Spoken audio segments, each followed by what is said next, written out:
Ang aking pong kasamang si Jules Gayang at Carla Paderna, live po ngayon sa Clark Airfield sa Pampanga. Tinutukan po nila ang selebrasyon doon ng Philippine Air Force. Good morning, guys! Kamusta dyan sa Clark Airfield?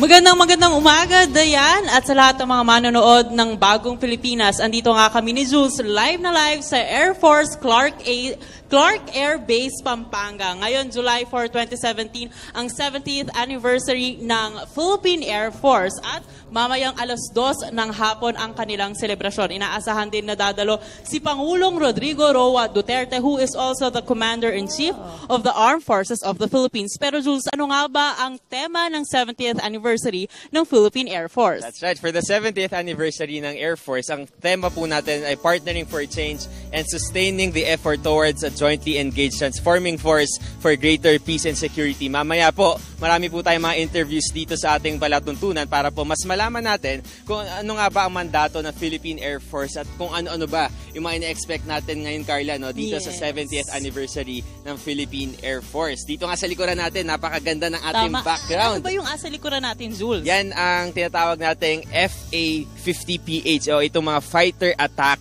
50 PH. Yung PH, obviously, Philippines yan. Dito sa Pilipinas, meron tayong 12 na mga fighter attack 12 jets. Okay. So, ito ay galing sa Korean Airspace Industry. So, sa likod natin ngayon, merong 7. Pero dito sa Clark, we have 8. And of course, yung natitirang 4 ay nasa field right now.